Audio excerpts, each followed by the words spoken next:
You're listening to what keeps the beat and keeps people on their feet on WGUR 95.3 The Noise. Hey, I'm Isaiah Smith. You're a Monday Morning Sports Junkie, and you're listening to Waking Up with Thunder on WGUR 95.3 The Noise. Good morning, Milledgeville. This is your Monday Morning Sports Junkie, Isaiah Smith. I am broadcasting live from Milledgeville, Georgia, here on this cool Monday morning, nice fall Monday morning here toward the end of October. Really nice morning out today. I had to grab a jacket before I left the house, and really looking forward to getting to talk to you guys. So I'm going to go ahead and jump in a few minutes late here, getting started, but we should be able to get everything in today. A big weekend this weekend in Milledgeville, if you will. Great weekend, super busy, but still, tons of fun. It was Deep Roots weekend, and my first Deep Roots, personally my first Deep Roots, and so shout out to everyone who tagged along with me for that. It was a huge excitement. Judah and the Lion and the concert that night was a special treat, and they really brought it. Definitely one of the best live shows I've ever seen. Covered a couple of songs that were so good, but really had the crowd going all night. If you ever get a chance to see Judah and the Lion, I would definitely encourage you to do that. They're unique with their folk pop and roll is the name of their new album, but it kind of sums up their genre of what they really do.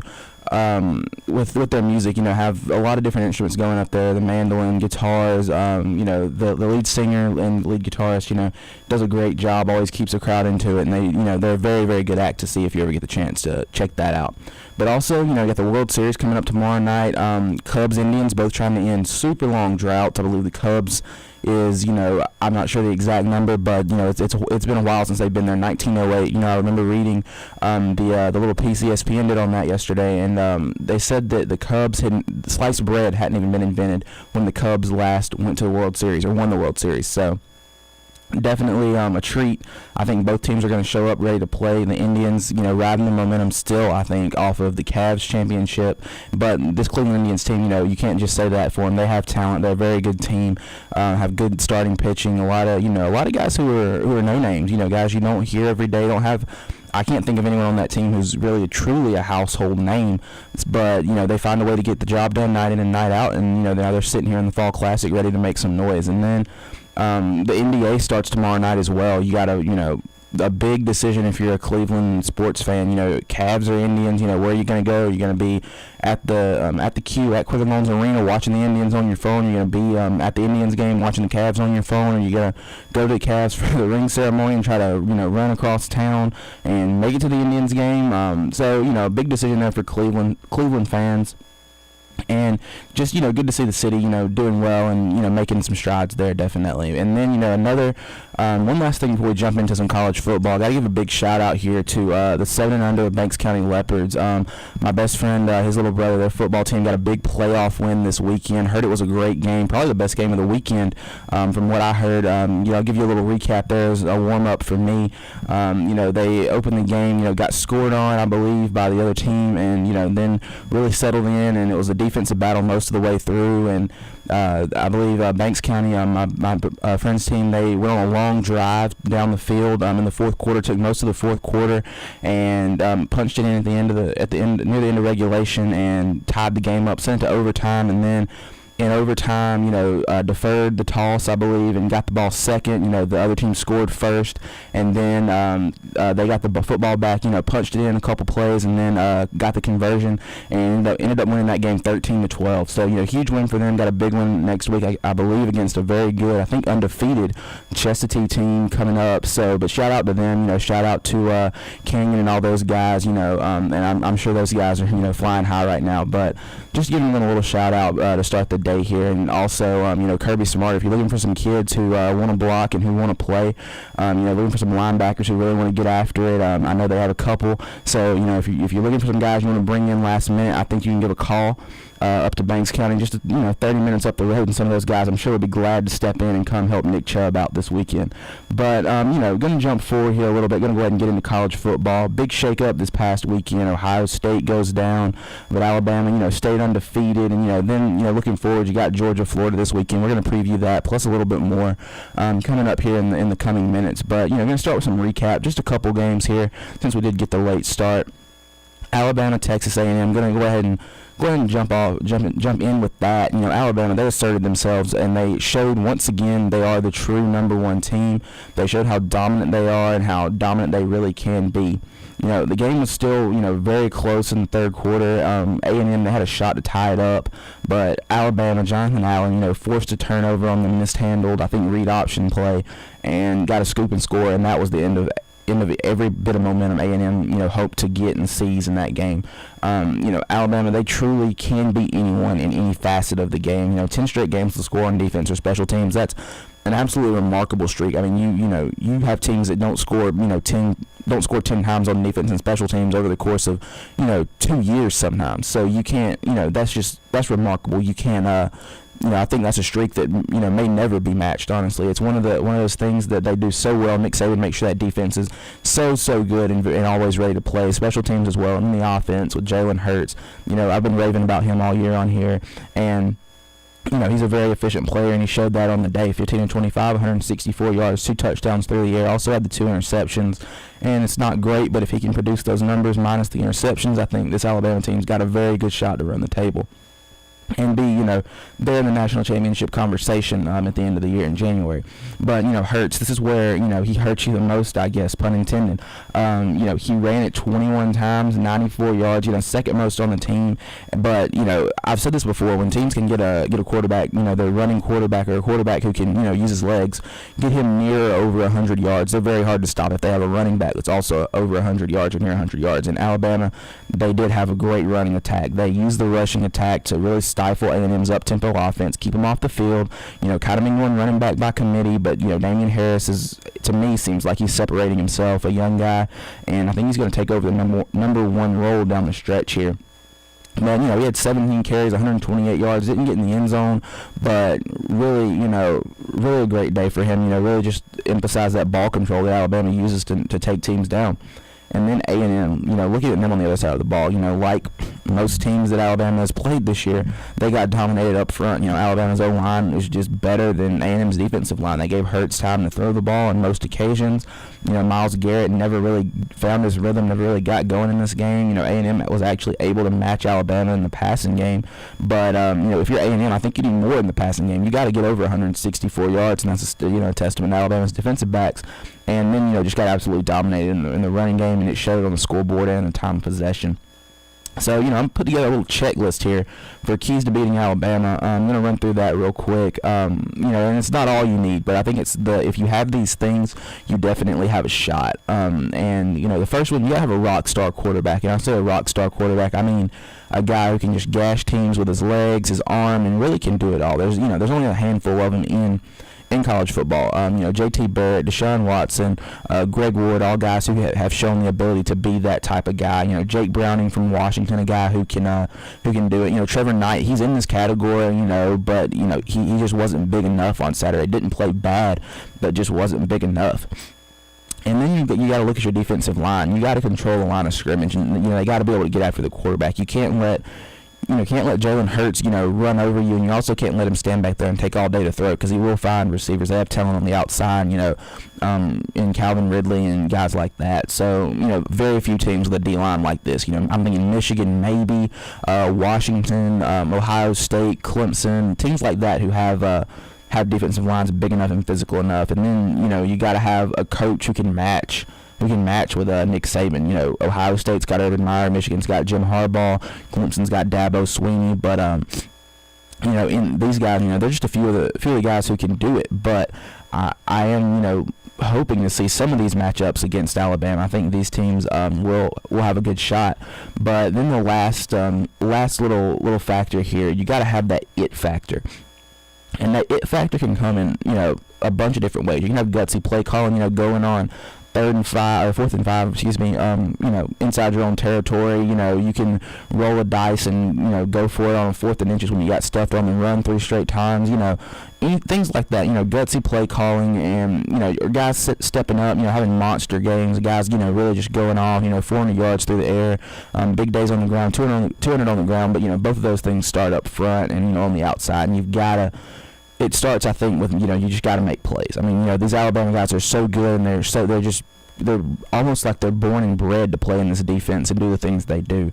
But either way, you gotta have some intangible that shakes out in your favor to just have a shot. Something that it's unpredictable and you really can't plan for it because Alabama does such a good job of planning for things. But looking at teams who can get it done, Ohio State, if they get a chance to get a crack at Alabama, people say Urban Meyer, he has Nick Saban's number. So I really want to see that matchup. Would love to see that in the first round of the college football playoff, a rematch of the first college football playoff there with those two teams. And then, Clemson, would love to see that matchup in the first round of the playoff, or even in the championship again. Get to see them, a rematch from last year.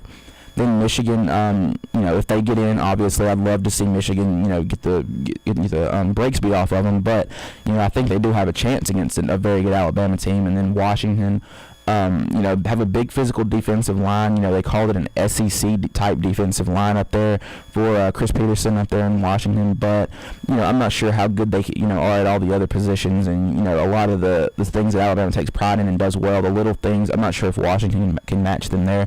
But if they run the table, it definitely is a matchup that I think will happen. And then finally Louisville, they're going to have to sneak back in as well. But if they do, Lamar Jackson, rockstar quarterback, solid defense, good O-line. Bobby Petrino, not the I'm gonna say the greatest or most heralded coach in college football, but he does get the job done up there, and they're having a very good run right now with their young quarterback, Heisman favorite. I think he's gonna win the award. But if you're Louisville, I think you gotta if you get back in that top four, which I do think they will, hope by the end of the year, hopefully, because I think they're one of the best 4 teams in the country. I really do. There's no telling what could happen if you pull Alabama first round game. It could get interesting. I think if you're Louisville, and that's all you want to do is try to make it interesting late and give yourself a shot. So gonna jump forward here, get off the Alabama schneid a little bit. Ohio State, Penn State, the game of the weekend for some people. Ohio State gets stunned in Happy Valley on Saturday night, a big whiteout for Penn State. JT Barrett, played a pretty solid game, 28 for 43, 245 through the air and a touchdown. Not a bad effort, obviously, but he's just not as dynamic through the air as he should have been, in the past few games. Throwing it 43 times, you'd like to see a guy get up over 300 or at least closer to 300. So that just shows, how Penn State was rallying to the football, not letting his playmakers really get off, and turn plays in the big ones after the catch. And Ohio State, they nearly doubled Penn State in total yardage, held the ball for 15 minutes longer. Penn State did win the turnover battle 1-0. If you're Ohio State, that's never good. You got to force turnovers in any league to have get a chance to win. You got to capitalize on those turnovers. But Penn State, I talked about those intangible plays that you need to knock off an opponent, plays you can't game plan for. Penn State got one. Blocked a field goal, returned it for a touchdown, and that was the game winner. That was the deciding play, actually. Penn State won at 24-21, and that play was really the game winner. And, overall, though, if you're looking at it from an overall standpoint, this is not a killer for Ohio State, but this definitely makes Penn State's season. They've been looking for a signature win up there with their head coach, James Franklin, I believe, coming over from Vanderbilt, had a lot of success there in the SEC, and people expected really big things out of him, especially with Christian Hackenberg having him the past couple of years. But, I think this is a big statement win for them. This is the win they've been looking for. They've been waiting for one of these, and maybe, this will be the Penn State revival that a lot of people think will be good for college football. Get them out of the Sandusky era, the Joe Paterno era that was, so dark and so ugly there. They're getting off the sanctions, beginning to get full scholarship, privileges back and whatnot. So maybe this will be, the start of a new era for them, the start of them turning it around. But like I said earlier, not a killer for Ohio State. They competed well, got upset by, I think a team that, is probably going to be on the rise in the next couple years. On the road at night, always tough to play in Happy Valley, in those conditions. And, I think it just makes the Big Ten championship that much more important for the Buckeyes. You got to win out if you're Ohio State. You also need Washington to lose as well. I think I can't see the committee justifying letting a one-loss Ohio State in, even if they do win the Big Ten, over an undefeated, Pac-12 champ in Washington. That won't fly, in my opinion. I think the committee does have to respect that overall record and the ability to run the table. I think the schedule doesn't matter, obviously. But Washington has played in a Pac-12 that is competitive. It is, it's not the Big 12, but an undefeated Pac-12 champion, I think, does trump a one-loss Big Ten champ. in Ohio State, I believe. But it'll be interesting to see going down the stretch. Ohio State still has a few tough games left. You got got Michigan at the end of the year. Going to get tested there, but on the same token, Michigan, they got a couple tough ones as well. They got Michigan State still. They still got Ohio State, obviously, and I think Michigan may have one more test in there built in. So it'll be a fun stretch there to see that Big Ten race play out. Interested to see how the championship goes down there, and really just how that whole situation shakes out. So we're going to touch on, one more game. Going to hit the SEC one last time here before we take a quick break. Auburn versus Arkansas. Arkansas, just absolutely destroyed by Auburn. Arkansas got behind the 8 ball early, and Auburn just literally ran all over them. They set the single-game rushing record, 543 yards on the ground. And if you don't know a lot about Auburn from when Gene Chizik was there, when won the national title, and Malzahn was there in his first few years, they both ran a similar type offense, that spread type, triple option attack, and running the ball is really what that thing's meant to do. I mean, they have a lot of eye candy in the backfield, a lot of motion, a lot of movement, and it looks like some of those more spread-oriented teams with, the motion and the eye candy and whatnot. But really that offense, those are just, kind of the triple option reads. It's very similar to Paul Johnson's offense, and, the dive plays, having the dive plays, just run out of the shotgun, and, it's a spread look more so, and it's more, I guess, easier to throw the football out of Malzahn's look because, you're already spread in what could be considered a conventional passing formation. But, I think this is what the offense is meant to do, and it's been their strength. When they've been good, they've been able to run the football. See, Cam Newton, that team, Jonathan Dwyer, a very good young running back. And then look at them, with Nick Marshall. Nick Marshall was a very good, running quarterback. He ran the ball, I think much better than he threw it, and was really more effective in that offense when he could set the pass up with his ability to run and make you respect that. And then had very good running backs there with him as well. Trey Mason was a stud that year. They went to the national title, ended up getting beat by Florida State, I believe, and Jameis Winston. But very, very good football, very good offense, rather, if you have the pieces and the athletes, and that's, I think, what they've been missing. They've been missing, that quarterback who can, make the reads and make the right plays. Sean White hadn't been spectacular, but he's really been turning it around of late. And then, missing that dynamic rushing attack and having to throw the ball too much if you're Auburn. But, when they can get the run going, they're very, very hard to stop. And when they can run it like this, a lot of people say they're borderline unbeatable. I'm not ready to go that far, but I do think they're very, very good when they run the ball like this. And then Austin Allen, struggled against a very stout Auburn defense. Auburn's defense is, I think, one of the better defenses in the nation. They, they make plays, they come out hitting. It's going to be, whoever they see, they're going to test them. They've won games on the year with their defense. Kind of just a stalemate with LSU. Just really they stopped Fournette and really forced Danny Etling and the LSU offense to throw the football to beat him, and LSU couldn't do it. If you remember that game, it was decided on a final play. LSU didn't get the snap off in time.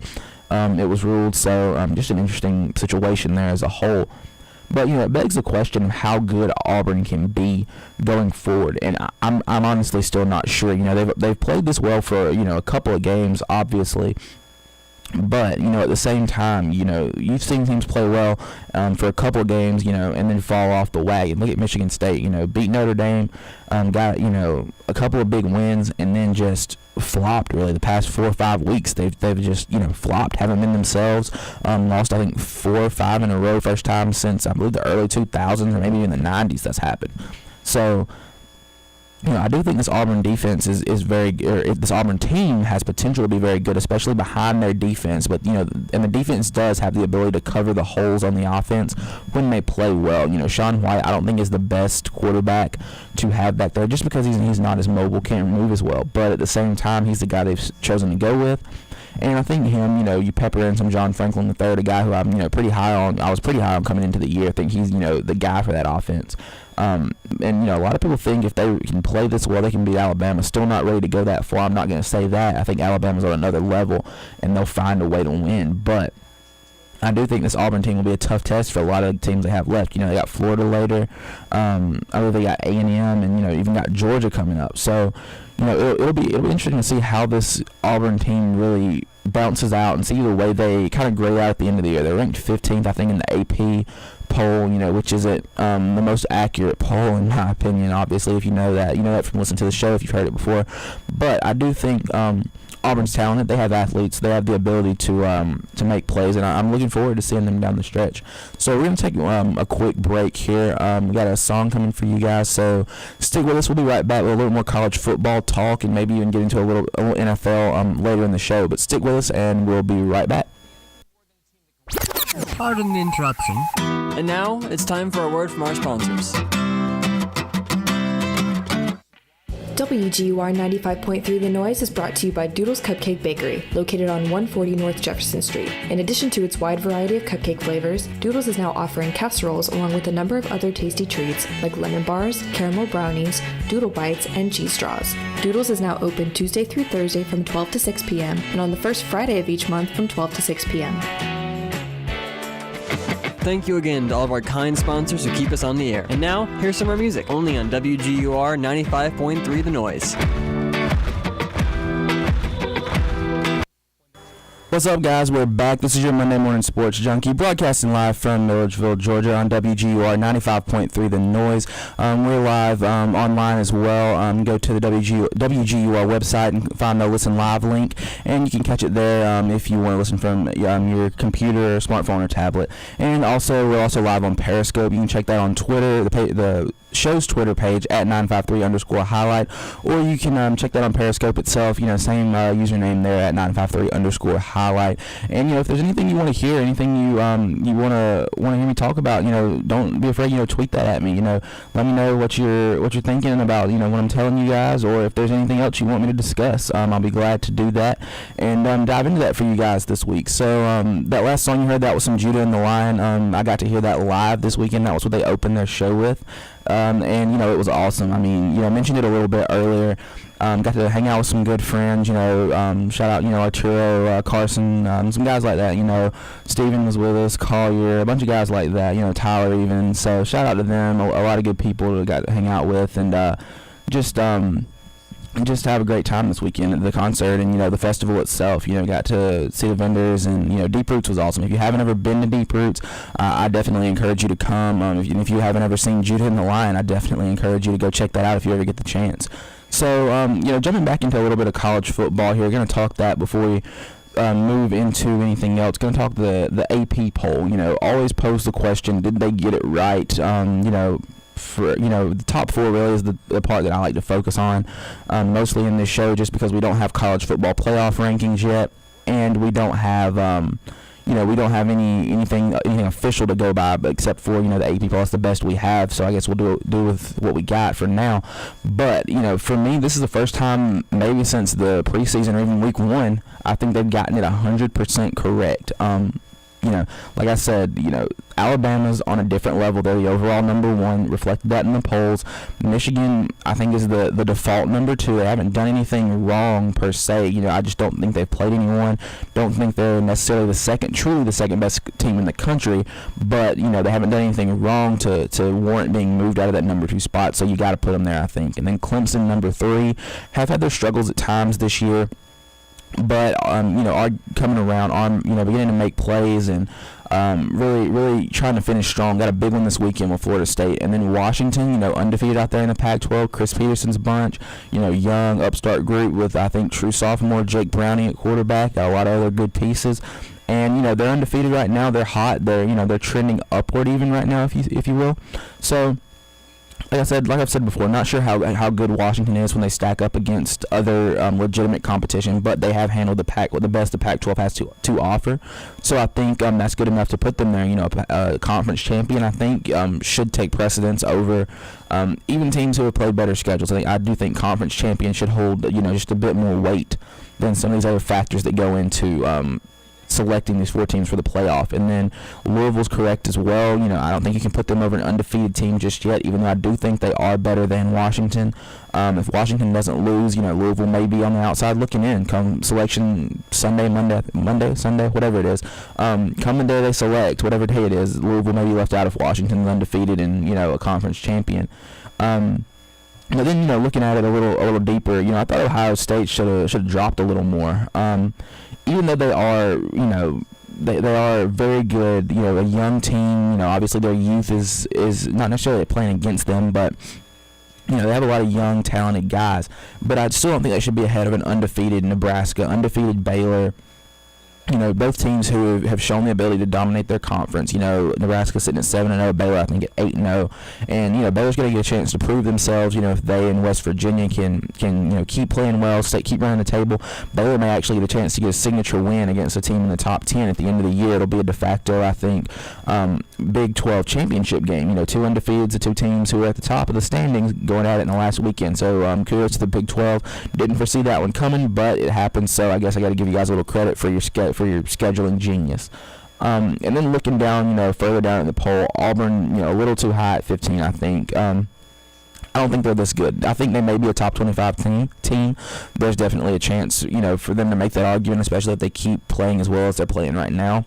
But they're not this good. Let's be real. I think they belong,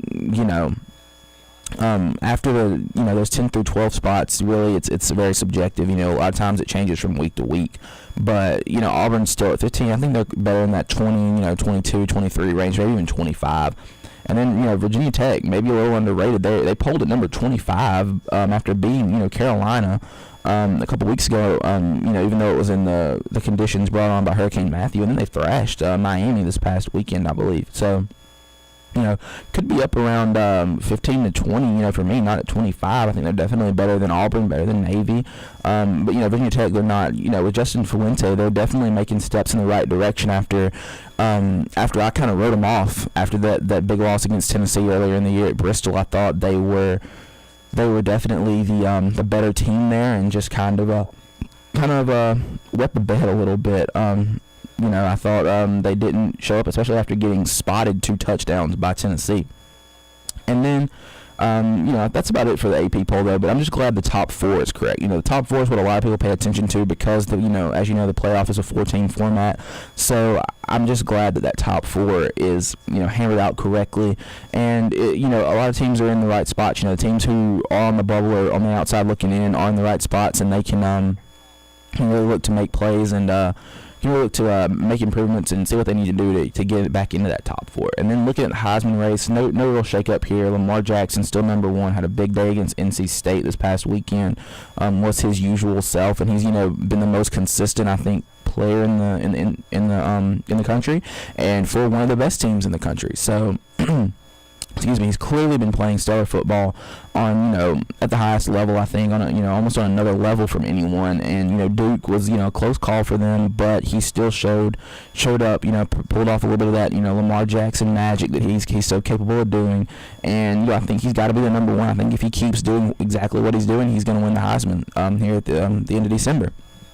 And then Deshaun Watson, number 2. I definitely think he gets an invite. He's not as stellar or flashy as he was, I think, last season. The numbers are there, but not in the same way they were last year, and still not there in the way that Lamar Jackson's are this season. But the Clemson Tigers, will really need to look to him to step up. Got a big one this weekend with Florida State. He's got to make plays. I mean, it's simple. He's got to be a guy that's going to make plays and really carry that team. And really, he's their igniter, their starter. Really gets things rolling in the right direction for that group. So looking forward to seeing how he finishes. I think he's definitely if Lamar Jackson slips or has a bad game here or there, or isn't as stellar, I think Watson's in the perfect position to sneak up on him and really kind of steal the award. And then, after these guys, J.T. Barrett still, at number 3 for me. Jake Browning, in the conversation, definitely. And then Jabril Peppers, I think, one of the best players in the nation overall. I think he's, maybe a top 3 pick, definitely a top 5, I think, depending on his measurables at the Combine this year if he decides to come out. But, Jabril Peppers, I mean, no doubt he's one of the best players in the nation. But I just don't know if he's going to get the exposure. And when I say exposure, I don't mean TV exposure. I just mean exposure to the voters and to even viewers to see him on the field and making plays. When, teams on defense, most people, casual fans, aren't watching, looking for the star players and seeing what they're doing, because they're not around the ball every play. Or most aren't around the ball every play, especially when he plays back at safety or if he's over on corner, if he's up playing, his linebacker position maybe, but I think that that he may not get the exposure, just won't be around the ball enough. May not he doesn't runs some wildcat quarterback for the Wolverines, but you use the wildcat formation maybe 5 times a game. It's not something that you use you're using 90% of the time like you would your base regular offensive formation. So I really hope he does get a shot to really show how good he is. Has a couple big games and really draws some attention, but I'm just not sure how much exposure he's going to get, being around the football, playing, the defensive back position. But, if you look at Desmond Howard won the award, back in, I believe it was the 80s, won the award back then. And, he was a defensive back. So, really played some DB and really helped out there. But, Jabril Peppers, I think is a polarizing case. I think he does have an argument, but maybe not, maybe isn't going to get the exposure necessary. And then, going to move forward here a little bit, get off, the Heisman talk. Going to go ahead and give you guys some bold predictions. Michigan State, I believe, this weekend, going to be very, very good, very, very hyped game. Michigan State, we thought they were a lot better than they are a few weeks ago. Have dropped, I believe, 5 in a row, and I think Michigan's going to push that streak to 6. I think Michigan, they're a much better team. They have a lot more talent than Michigan State has right now. Michigan State does have a pretty good defense. They're going to come out and play hard with Mike D'Antoni, but the Wolverines they're going to be victorious in this one. I think Michigan wins it convincingly, 38-20. And then Washington, Utah. A big one out west in the Pac-12. The Huskies, against the Utes. I think this might be the last major test for Washington before that Pac-12 championship game that we've talked so much about. Utah runs the ball well, but as far as what they can do offensively, I'm not sure. I'm not sure what they can do. Offensively they struggle passing the ball. That's been made very painfully clear, as was shown in the USC game. And I just don't know how well that their rushing attack is gonna work against that SEC like Washington defensive line. So I think the Huskies stay undefeated in this one and win this one kind of going away 34-21. And then Auburn, Ole Miss. A big one in the SEC, a showdown. A lot of people wondering what Ole Miss is going to do. They're kind of reeling right now after getting knocked off by an LSU team that's getting hot around the right time of the season. The end of their season where they have a lot of tests left. Got Florida, I believe, still got A&M, got Alabama. So going to be a lot of fun seeing that play out for them. But a lot of people aren't sure what Hugh Freeze's team is made of. I mean, they're obviously a talented group. Have that rock star type at quarterback in Chad Kelly, a guy who I think is going to be maybe a first rounder, definitely going to get drafted in this year's draft. And Ole Miss is a better team, but I think LSU may find a way to ride the wave and make enough plays and knock off Ole Miss. I'm taking LSU, and Ed Orgeron. I think he's making strides to steal that job and get that job down there in Baton Rouge. I think LSU's going to win it 31-28. Nebraska, Wisconsin. The next game we're gonna hit at here. Arguably two of the biggest surprises in college football. No one expected Nebraska to be undefeated through 8 or 9 weeks, and no one expected Wisconsin to only have the one loss through this many weeks. Wisconsin was a team that knocked off an LSU team that people thought was going to make the college football playoff this year. And I was one of those people. I thought LSU had all the talent in place. They were ready to make the next step and bunny hop Alabama, but it just wasn't so this year. And the coaching turnover, we talked about that and things of that nature, and offensive struggles for them. Fournette hasn't been himself hasn't been 100% all year, and that's kind of held LSU down. But looking at Wisconsin, have a young quarterback in Hornibrook, and he's gonna look to make plays. Obviously, he does a pretty good job throwing the football. He's a southpaw left-hander, but I think Nebraska's gonna keep it rolling. I think they're gonna roll into the Big Ten championship game and get that showdown with really whoever wins the other side of the Big Ten. And I'm going to take Nebraska in this one, 27-21. And then Clemson, Florida State, maybe Clemson's last real test until the ACC championship, if they get there, obviously. But Florida State, very overrated in my opinion, still in the polls. But they do have talent. Don't get me wrong about that. They have a young quarterback, DeAndre Francois, an elite running back in Dalvin Cook, and I think Florida State's going to put up put up a fight against Deshaun Watson, but, I think Clemson, Dabo Sweeney and Wayne Gallman and, Deshaun Watson, like I said earlier, that group is just going to be a little too much for a Florida State defense. It's not as good as advertised. I think Watson has a really good day, maybe gets up to 200 throwing, near 100 on the ground, and energizes Clemson to a big win. I think 45-38. The Tigers take that one. And then, going to keep going here. I got a couple more left here. But Miami, Notre Dame, a lot of people thought this game, for some odd reason, I heard a lot of buzz about this game in the preseason, that this could be a game that could push either one of these teams into the college football playoff. But, Miami, they're 4-3 right now. Notre Dame is fighting for bowl eligibility right now. So, really still a statement game for one of these two teams. The winner will have made a statement. Notre Dame's trying to bounce back, and Miami's really trying to get things going back in the right direction after a strong start with Mark Richt down there this season. But I think Miami is really, they're kind of struggling right now. Some of those deficiencies, the Mark Richt deficiencies, if you will, are beginning to show. And I think a desperate Notre Dame, team coached by Brian Kelly is going to come out. I think win this one pretty close. I think 41-35 Notre Dame in this one. And then, Baylor, Texas, down in the Big 12, a big one for Texas, an in-state, rival, if you want to call it that. Baylor has kind of owned Texas the past few years, the RG3 era, and then, the Bryce Petty era. Art Briles really helped that team, transform itself and stop being kind of the punching bag there in the state of Texas for football. But a big one for Baylor as well. Got to handle a Texas team a lot of people thought was a little better than they were after they beat Notre Dame in week 1. Seems to be a trend.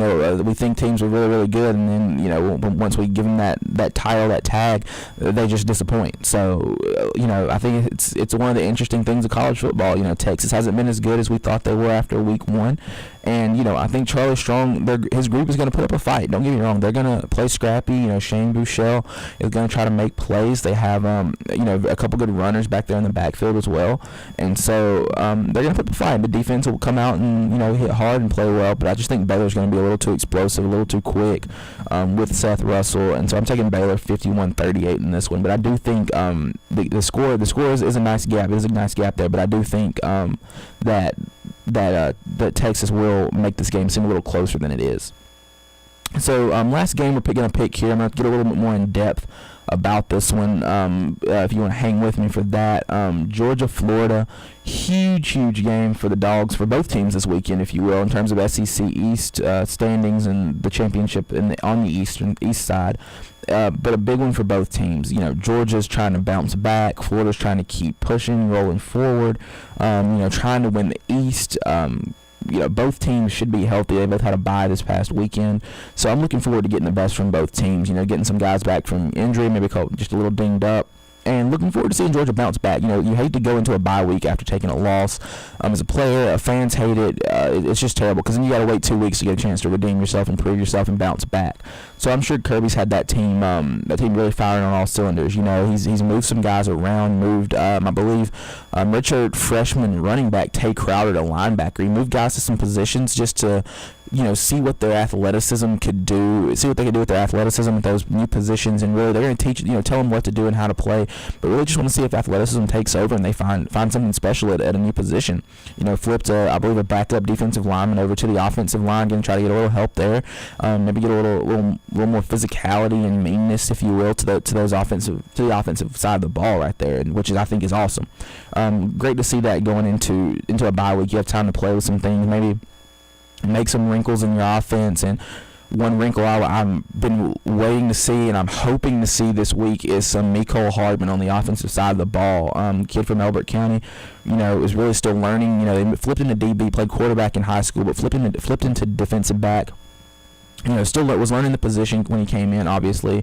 Playing defensive back in college in Kirby Smart's system is a taxing feat, especially if you haven't ever played defensive back before.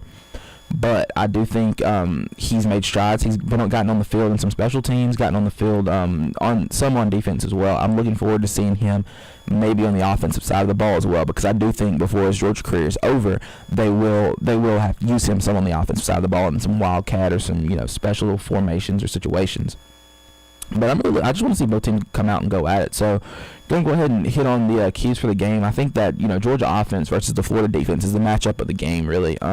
Florida's defense is one of the better units in the nation. Georgia's offense, we've shown that we can be, explosive and just mind-boggling at times, and run the ball and throw it on people and just do all manner of things and get really whatever we want. We've also looked anemic at times. Can't run the ball, struggle throwing it, can't protect our young quarterback, and really just not getting the job done. So, kind of the Dr. Jekyll, Mr. Hyde for the Georgia offense. You really wonder which one you're going to get. You're going to get the big physical offensive line who gives Eason time to throw the football and run blocks, like their life depends on it, or you're going to get the group that lets guys, shoot free in the gap and shoot free through gaps and get after the quarterback, and really don't ever let Eason get comfortable, and we can't run the football, and we really struggle offensively. We have a lot of 3 and outs, especially early in the game. So the first key, same as always, you got to run the football, run. You got to run it well against a good Florida defense. They swarm.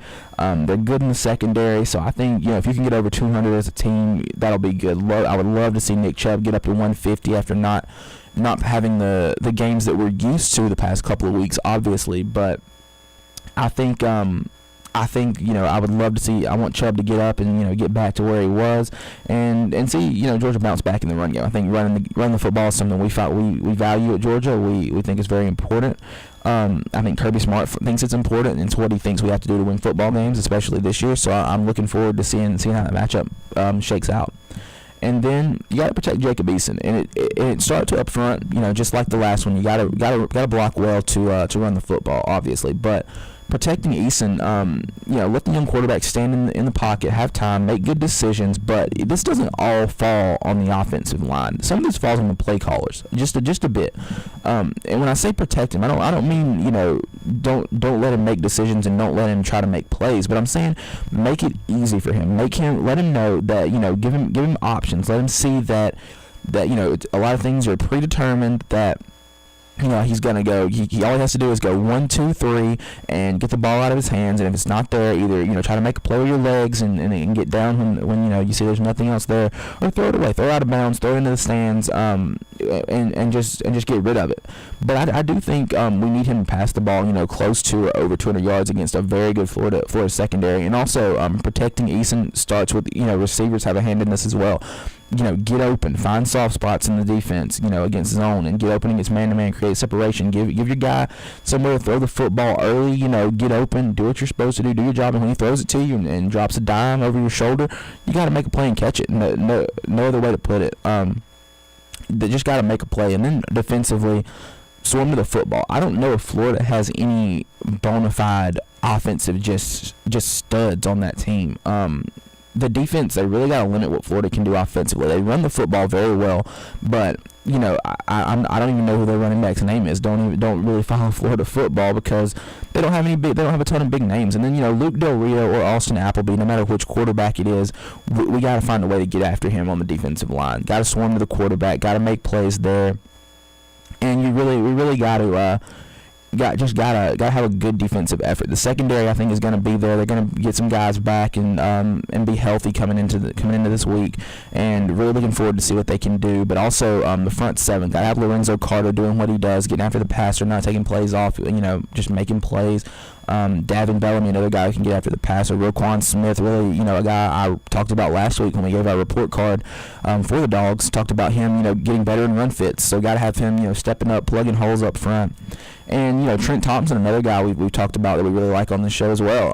Got to have him, doing what he does, wreaking havoc in the backfield from that defensive tackle position. So if you kept track, I said this earlier, told you guys about this earlier. I've never picked against the Dogs in 3 years of doing a show here at WGUR, and I'm not about to start today. I'm going to go ahead and tell you. I think the changes and wrinkles we can put in will be enough, and I think it'll give us a slight advantage. I think if you're Georgia, you're still playing for something, but you got to play like you don't have anything to lose, because in actuality you don't. You're still a young team. You have the 3 losses, yes. You're a young team. You're a new head coach, yes, but you got to just play free. Just play free, have fun, and go out there and get after it. And I think if they do that, find a way to do that, good things will happen. And I think Kirby's going to preach that. He's going to preach, obviously, playing smarter, playing physical, playing, making the correct plays, but also just go out there and cut it loose and have some fun. Just get back to the roots of why you play football to begin with, and it's because of fun. The competition is obviously a motivator, but it's just fun. So I think we're going to get back to that this week, and I think we'll steal this one late. Jacob Eason's going to make a few plays down the stretch and help us get out of Jacksonville with a 38-33 win. So we're going to take a quick break here. Got, I believe, some AWOL Nation coming for you guys here. And after that, we're going to get back and get into a little NFL football, talk a little Atlanta Falcons, and then maybe even chat a little bit about what's going on around the league with that. So stick with us, and we'll be right back after this quick break. Hello! We're the Radio Birds. You're listening to WGUR 95.3 FM, The Noise.com.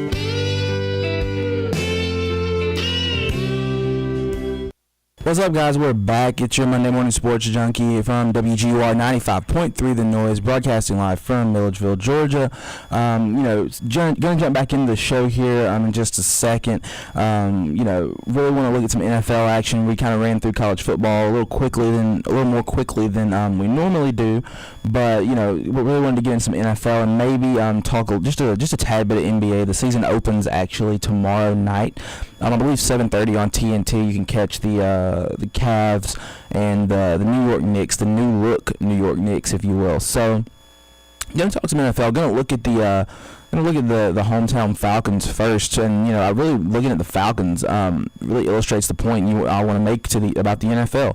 The Falcons, came out yesterday, really jumped on San Diego. San Diego's, they're very good offensively, but defensively, I don't know if they can stop, 7-under Banks County Leopards for that matter. I think some of their guys in the backfield may just be a little too good for San Diego and their San Diego's front seven, and I think their offensive line may just be just too physical for San Diego's defensive line to handle, honestly. But in all honesty, the Chargers aren't a great defensive team. They're not a team that's going to step up and really make a bunch of stops and win games on defense. And the Falcons exploited that in the first half, but then the second half happened. If we get a quit at halftime, obviously this would have been a much, much different story. We'd have been talking how great the Falcons are and how they got back on track and all this awesome stuff. But now, instead, we played the second half. The Falcons come out and, score 3 points in the second half in overtime. San Diego, marches down the field to tie the football game after the Falcons, I believe, turned the football over there at toward the end of regulation, and the Chargers marched down the field. Phillip Rivers engineers a beautiful game tying drive rather. They kick the field goal to tie it, and then we go to overtime. Falcons win the toss, take the football. I'm thinking, okay, we're just gonna give them a big dose of Devontae Freeman and Julio Jones here, punch this thing in about 2 or 3 minutes, and then and head to the house. Go ahead and end this thing with the sudden death rule. You can end it with a touchdown. Instead, we kind of fumble around, get in a third down situation, try to run the football against a San Diego defensive line that is fifth in the league in stopping the run. Fifth best run defense in the league. And we don't get it. We get stuffed on third down. Then we run some kind of little outside zone scheme that didn't work on fourth down. Turn the football over, and then San Diego marches down the field, kicks a field goal, basically to end the game, to win it. So looking at that, it really brought some bad memories. Brought up last year. A lot of people were asking how different this team was from last year's team, and a lot of people thought we were finally making the strides we needed to make, turning the corner from last year, and really just doing what we needed to do to improve and making steps. And I do think we have improved as a team. Don't get me wrong. I think this Falcons team is much better than the one last year. But at the same time, you can't have game days and games where you come out and lose games like this to teams that just aren't as good as you, and that's just the way it is. And if you're a Falcons fan, it kind of hurts. We got robbed. We got robbed again. Got robbed again in this one. At the end of regulation there, we're trying to throw the ball, throw it over to Julio Jones, and Julio gets grabbed and essentially, grab passing. It should have been a pass interference call toward the end of regulation. We're trying to drive and make a play, and getting better field goal range. And if Julio doesn't get grabbed right there on that, I believe it's a second down play with, I believe 13, 18 seconds left, we're in business. I mean, I think we're in business. We're a good bit closer than where we kicked. We're not at a 58-yarder for that matter. And, I think, kicking a 58-yarder, you can't be mad at Matt Bryant. I mean, I have a whole nother rant about leaving the game in the kicker's hands, but I can't be mad at Matt Bryant. I mean, that's all you can ask him to do. And, I think, some of this it comes down to the refs. Missing pass interferences late in games, second week in a row that's happened to the Falcons. And I think it begs the question: what are you doing to the NFL? What are you telling these officials? Why is it a pass interference on Robert Alford in the first, second, and third quarter, but then in the fourth quarter when it happens to Julio Jones, you seem to swallow the whistle? What's the deal with that? And I think that, along with lacking competition, the Thursday night games, all these big, elaborate schemes to try and take football overseas and have these guys play in London and all these other crazy places, is really hurting the competition in the NFL instead of helping it. But I think one of the things that's hurting the competition in the NFL is the inconsistency of the rule book. We don't know, how much emotion is acceptable to show. That's the first thing. Do you want us to just be robots out here, or do you want guys to actually have personality and have fun playing the game? We don't know how much emotion is acceptable to show. We don't know what a catch is. We still don't know. I mean, the rule book gives some type of definition, but we still don't know what a catch is. And I mean, I have a solid way to fix that. Actually let players, guys who are retired, Randy Moss, Terrell Owens, Jerry Rice, guys like that who can catch the football, sit them down in a meeting in the NFL office, give them 3, 4, even 5, 6 hours if they need it. Let them sit down and let them tell you what a catch is. They did it for a living. They made millions of dollars catching a football, have done it probably thousands if not millions of times over the course of their lives. Let them tell you what a catch is and go with that ruling. I mean, it's not that hard. Let guys who have done it tell you how to rule it, how to do it. It's not that hard. Don't let these suits who have never played a lick of football outside of Pee Wee when they were 6 years old try to determine what a catch is, because it's not going to work. You're going to get these conflicting opinions. You're going to get something that was a catch this week. It's going to go to the replay center and it's not a catch next week, and it's just tough to do. It's tough to do when you don't have the experience with the game, playing the game. But at the same time, I think you got to you gotta get some consistency there with the officiating, and then at the same time you need to shore up what is pass interference. Every play, it seems like, heard they were talking about this on Mike and Mike this morning actually as I woke up, but every play you see players, coaches, everybody, after a DB makes a play on the ball, immediately he looks up, head snaps around, and you can't, and he's looking for a flag, and you can't have that if you're a defensive back. Head snapping around. You want guys to be confident in their ability to make plays. I know Robert Alford is a key example for the Falcons. He, every play he makes, a lot of people criticize him because they say he creates, has too many penalties, but after nearly every play he makes, he see his head snapping around, he's looking for a penalty, even though he's, celebrating, got the arms, waving and whatnot, he's still looking for a penalty, and that's awful. You can't have guys second guessing their abilities because they don't want to get a flag thrown on them. I mean, second guessing what is right and what they think they can do. So that's awful. And then at the same time, you have receivers, throwing their hands up, wanting the pass interference call, because it's not clear what pass interference is. It changes from week to week, and it changes from official to official. So I think there needs to be some type of continuity to help the NFL get this thing back on an even playing field and find some continuity in the game. But part of the reason the NFL, the product they've been producing, the ratings are down. If you haven't heard that this year, ratings are down a good bit this year.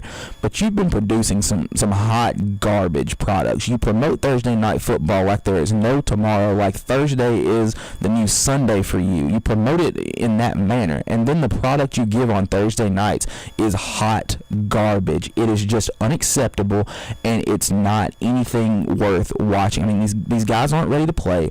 They're not ready to play. A lot of them don't even want to play on Thursday night. They'd rather just wait and do it on Sunday.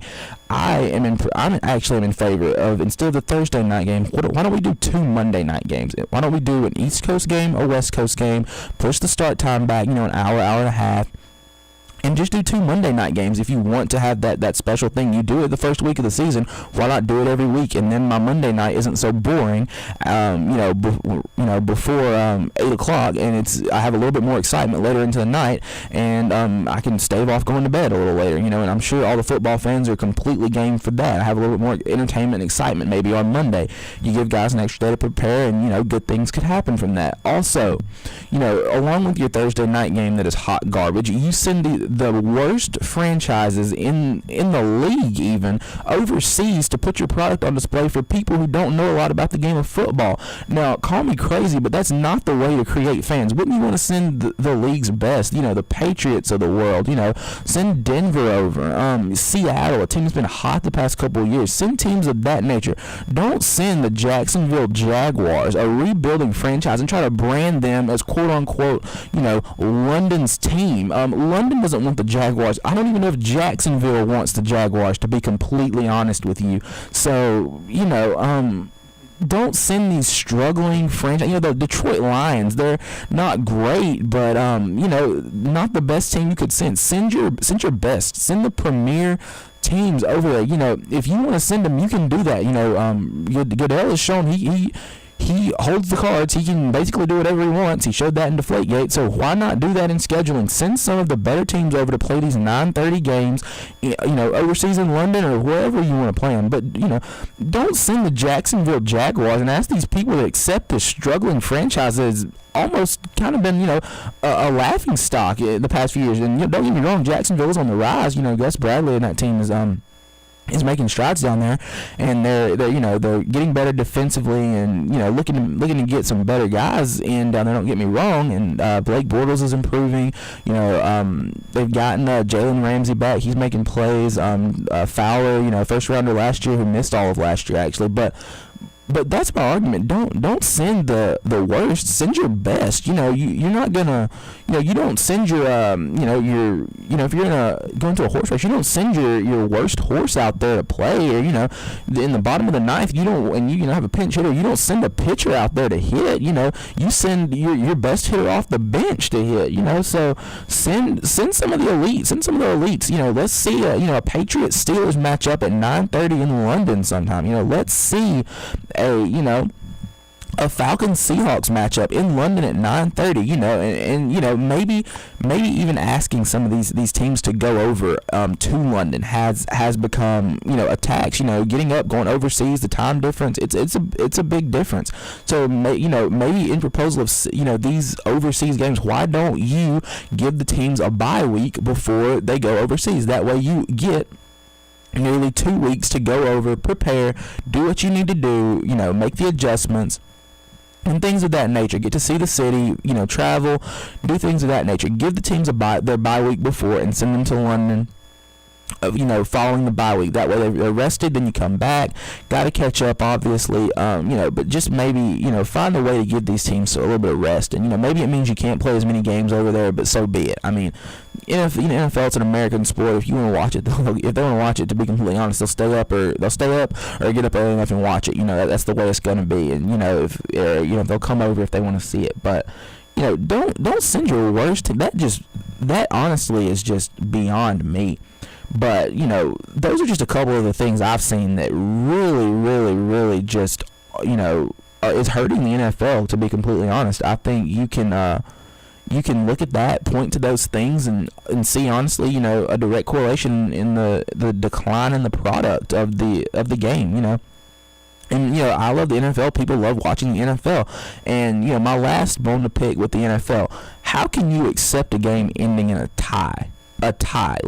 think about that. Like, no one won. It's, how do you accept that? I can, it happens in soccer, but you play forever in soccer. It's kind of, one of the beautiful things in the game of soccer. But in the NFL, I think with this, the mindset that we have, as Americans, as people today, we want to see a winner. We want to see somebody, we want clarity. We want a clear winner and a clear loser on each side, So, before last night's debacle in the Sunday night game, which didn't do anything for the NFL's, approval rating, if you will, last night before that, I was a fan of seeing if the game ended in a tie after the 15-minute overtime period, go sudden death with kickers, put the ball on 25-yard line, give me a snapper, put a defense out there if you want to, put the kick defense out there, or even just put them out there, just put a snapper, a holder, and a kicker out there, and snap the football, set it down, and let the guy kick it. Start at the 25, go back 10 yards, and, sudden death overtime that way. If they both miss, you tee it up from, we step in 5 yards and tee it up again. It's not hard to break a tie. It's not a hard thing. You don't have to play forever. But I think that's one of the beautiful things about college football. You're not going to see a tie. You're going to keep playing. They've instituted rules, after the third overtime, or in the third overtime, you got to go for 2. Love that. Adds another degree of competition to the game. But I just think it's completely unacceptable to allow a game where, winning is so valued and losing is just so, no one wants to lose. I would almost feel like a loser if I tied that football game, last night, the Arizona-Seattle game. I don't think either team should feel good that they tied. I think both teams should feel like they lost. And, that's another thing. I can't understand how a tie in any way, shape, form, or fashion is a good thing. So that's my rant for the NFL today. I hope you enjoyed that. But yeah, the NFL definitely has some issues, has some problems they need to fix up, some wrinkles they need to straighten out, definitely, if you will. So I'm going to take a quick break, and when we come back, we're going to have some NBA preview. Like we said, opening night is tomorrow. Couldn't be more excited for that. Really looking forward to seeing that, get the show on the road and watching the NBA season unfold. But I'm going to have a couple bold predictions and things of that nature. But we're going to take one last quick break here before we come back for our last segment. And we're going to have some music for you guys, so stick with us and we'll be right back.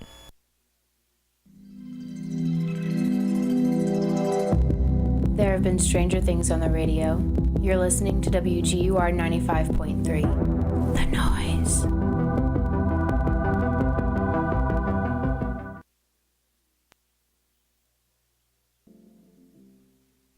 What's up, guys? We're back. That was Chance the Rapper with "That's Love" on the song right there, and you're listening to WGUR 95.3 The Noise, and I am your Monday Morning Sports Junkie, broadcasting live from Milledgeville, Georgia. You can check us out online, go to the WGUR website, find the Listen Live link. You can catch it there, or you can check me on Periscope at 953_highlight. Also, the Twitter handle if you want to tweet at me there, and just give me some ideas of anything you guys want to hear. You are the listeners, you are the audience, and I do aim to please. So if there's anything you want to hear, any improvements or suggestions that you have for the show, please do not hesitate to hit me up and let me know about those. So I'm going to move into our last segment here. It's about 8:48. So I got about 10 minutes left with you guys before I got to head out, get the week started with a 9 o'clock class here. So, opening night, Cavs, Knicks, the early game, Spurs, Warriors, the late one on national TV. I think both will be nationally televised, and couldn't ask for a better slate. Or actually, you could ask for a better slate. You could ask for a better slate because you could see Cavs, Warriors. That's the one thing I think the NFL does get correct, is giving you the 2 Super Bowl teams from the previous year going at it in the opening game to see where both teams are and giving you a great product there. So I do think that is the one area that the NBA could improve in, is give me Cavs Warriors on opening night, and let that be one of the 2 times they'll play during the year because they're in opposite conferences. I'm completely in favor of that. Think Adam Silver could take a lesson from Roger Goodell, and I don't think Roger Goodell needs to be giving too many lessons to anyone on how to run any league. So on how to run a Pop Warner football league, let alone a league as big as the NBA. So, but I do think that is one thing that the NFL does get right. I will give credit there, but looking, into the season, kind of going to mirror into the future, and we'll definitely have more talk about this, in the upcoming weeks. Next week, probably going to going to hit on some stuff, kind of a weekend review, if you will, with the NBA, some early takes and headlines from early in the season. But looking at the MVP race, you have two, I think, MVP candidates on the same team. Steph Curry, the reigning MVP, reigning two-time MVP, and then Kevin Durant, was the MVP, before Curry. So I think that's a lethal combination. Obviously with them being on the same team, not sure how many touches they'll get and how they'll be able to cement themselves as the MVP. But it's completely cool. But I think it'll be fun to see. And then you got to look at some of the underdogs, some of the guys who I think will be the heart and soul of their team. Damian Lillard, video game Dame as they call him. Dame Dollar is his I guess name he uses when he's moonlights as a rapper in the off season, whatever works for him, I guess. But he's a guy who I think can lead Portland. He led Portland to a pretty good playoff seed last year, I believe, and after losing kind of his right hand man in Wesley Matthews, but picked up C.J. McCollum, and McCollum really stepped up and is was sixth man of the year, I believe, came off the bench for that team, but really made a ton of plays and helped Lillard out and really made play and really helped energize that team as a matter of fact. So Damian Lillard, I think, is a guy plays with a chip on his shoulder, always been underrated. Got the All-Star snub a few years ago, and I think even last year at the All-Star snub, kind of left off out of some of the mentions when you think of elite point guards. You kind of almost forget about him because he's up there in Portland, but I think you gotta include him. He is an elite point guard, one of the best in the game, and I'm ready to see what he can do to prove himself this year, playing with that chip on his shoulder. And then Russell Westbrook, another guy, plays 150 miles an hour and just goes hard the entire game. It gets on your nerves when he makes a mistake or does something that kind of hurts the team, but you gotta love and respect that motor, the energy, and he a triple-double machine, just an absolute triple-double machine out there in Oklahoma City. And without Kevin Durant as his running mate, doesn't really have that right hand man. Victor Oladipo's up there obviously, but Serge Ibaka's gone, Durant's gone, so it'll really be those two trying to rebrand that Oklahoma City franchise, and then Steven Adams, another guy who's young and on the come up, but I think Westbrook has got to be maybe even the favorite early in the season. I think he's the favorite for me anyway, just because of what he can do. Triple-double machine, and he averages more points, more assists, more everything without Durant because he knows he's got to do more. So without Durant for a full season, I'm interested to see where that goes and how that plays out in Oklahoma City. And then you look at some of the other guys across the league. LeBron James,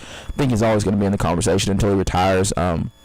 A guy who can do it all, really do it all, make the guys around him better, can pass the ball, distribute it, and do things of that nature. And then Kawhi Leonard as well, another guy who kind of does it all, that kind of budding superstar, kind of really just now taking on the full reins in San Antonio. Seeing Tim Duncan leave, he's got to step up, be a little bit more of a leader, kind of a quiet guy, but definitely does everything the right way, and got to respect that about him. And so really looking forward to seeing what type of season and what type of and how he can perform this season. So definitely that's my short list, I guess, of my watch list of guys to keep in mind for the MVP.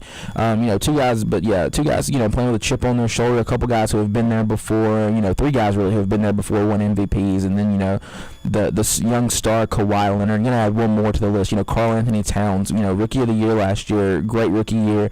Looks like a franchise type big man, a piece any team would want to have. So keep an eye out for that as well. He could make some noise there. I don't think he'll win it, but could end up being top 5 on the ballot or something of that nature. So moving forward here, gonna throw a couple bold predictions out there, and if you remember, if you were with me, a couple friends were with me on earlier in this month. We were chilling at Applebee's, and I threw out a very bold prediction. I'm gonna let you guys hear it here. So they've heard it first already, but you guys will be the second to get that. And I think the Los Angeles Clippers, have a chance to win the West. And that's my bold prediction. They'll win it. I think they have plenty of talent and ability to get the job done.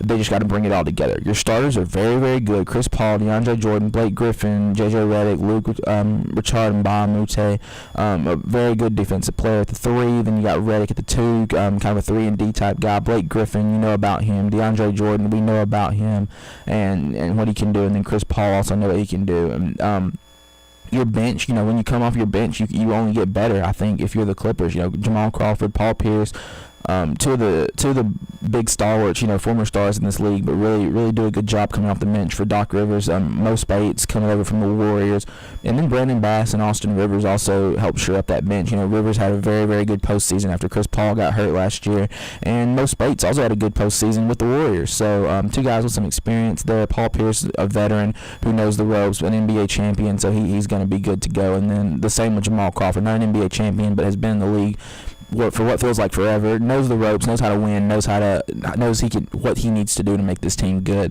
They just got to put everything together, I think. And the trade rumors are swirling that they may trade for, pick up Chris Bosh later in the season if he's cut, by the Miami Heat. When he's cut, I don't think you can keep Bosh on that roster and not let him be postseason eligible if you're Pat Riley. That I would lose all respect for that franchise and Pat Riley as well if that happens. So Chris Bosh, if he joins that team, only makes them better, deeper, more experienced. Another guy who's an NBA champion and can make plays. So really looking forward to see what happens there. And then another bold prediction. This one just got this one last night. Was really looking at some of the teams and rosters and really seeing how things might shake up. But a pretty bold prediction here. But the Chicago Bulls may not make the playoffs in the East. A solid group, obviously. Don't get me wrong.